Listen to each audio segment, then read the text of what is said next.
All right, everybody, we are in the final push. It's Veterans Day, so I'm heavily veteraned out today. So we got two things to do. Coolant, because you got to stay cool. Yeah, I think that's about it up here. Put the hood back on. That'll be important. Put the exhaust in. I think we're down to just that, just exhaust, coolant. There might be a couple loose ends that I have to tie up. The hood, I'll do a once over. Oh yeah, transmission fluid. Should probably check that. I did put the axle in already, the drive shaft, the drive axle, the tail shaft. They call it the prop shaft. Is that what they call it in Australia? And when I was down there, I went ahead and did some roll on the fender, so you can't really tell here, but basically it was like this. See how wide this lip is here? All the way, and it was just at a 90 to this edge. So I just heated it up. See if I can get a good. Can't really tell, but yeah, I just heated that thing up with a. Usually what I find works best, I have one of those fancy Wilwood thinner roller dills.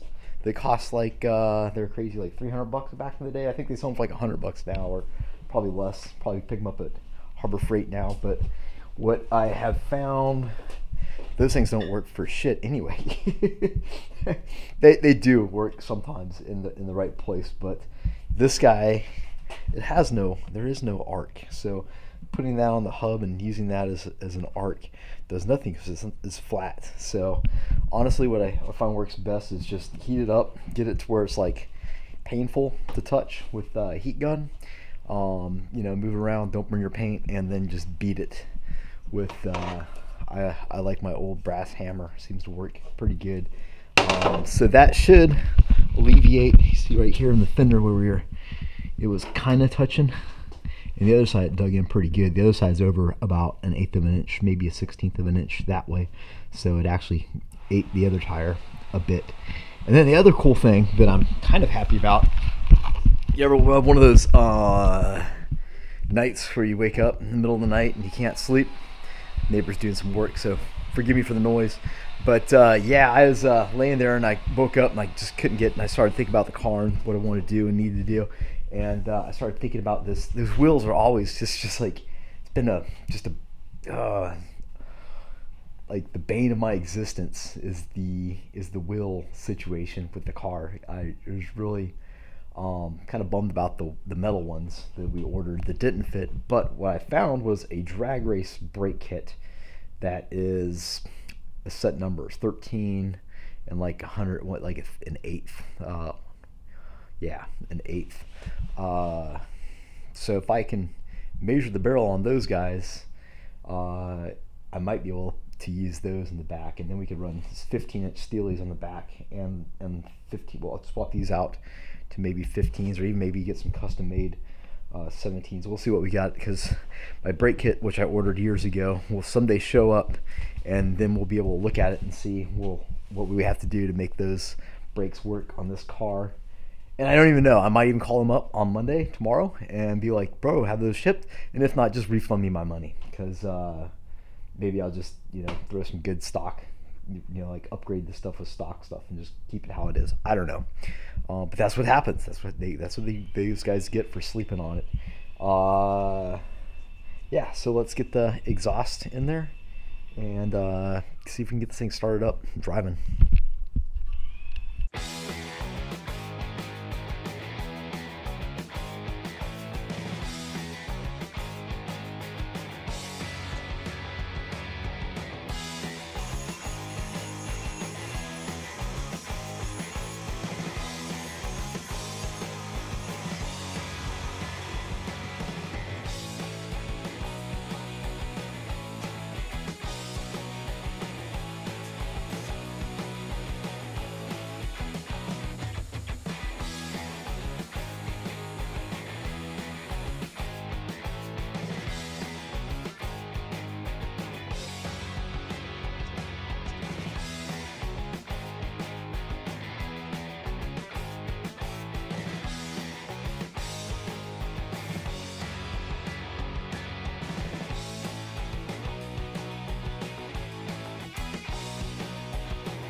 Okay, cool. So I do have the microphone on, which is good.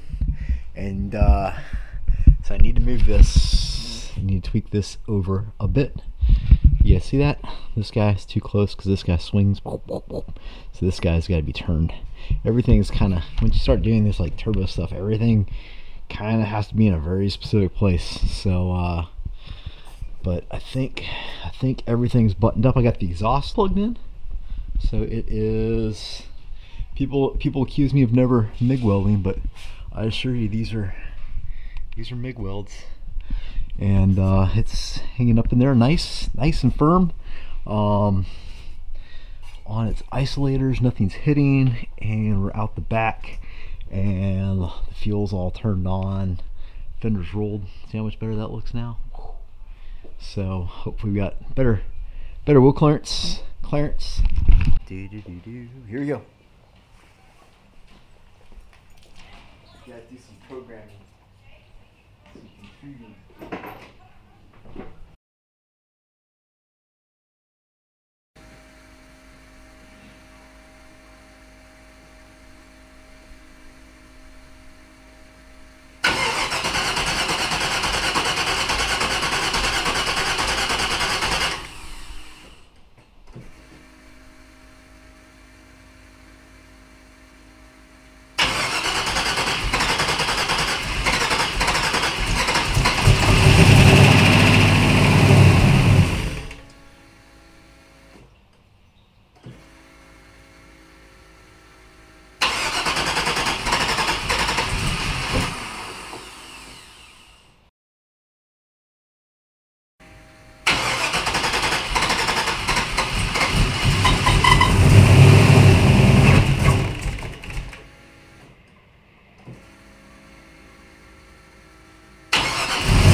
So it sounds good. It's running like crap.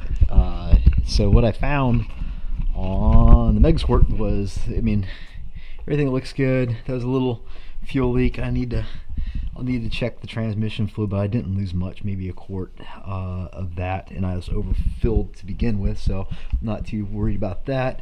And always the big test.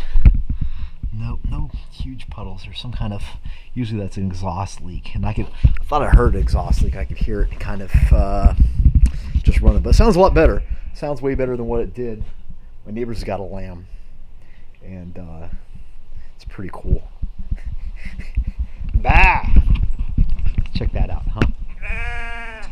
It's a fainting goat. Bah! And a lamb. Bah!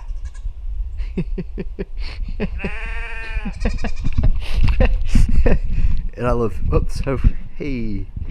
So, just more stuff you don't care about, but I love animals, so I'm pretty happy.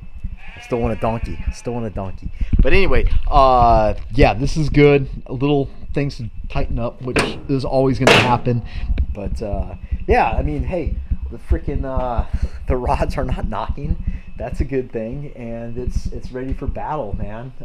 So we're not far off. Get this thing together, get it over to the dyno. It should be fun. So until next time, thanks for dropping in. I think we did a pretty productive little weekend. Thanks for dropping in, checking out the video like always. And until next time, this is Mike Monkey Fab signing out.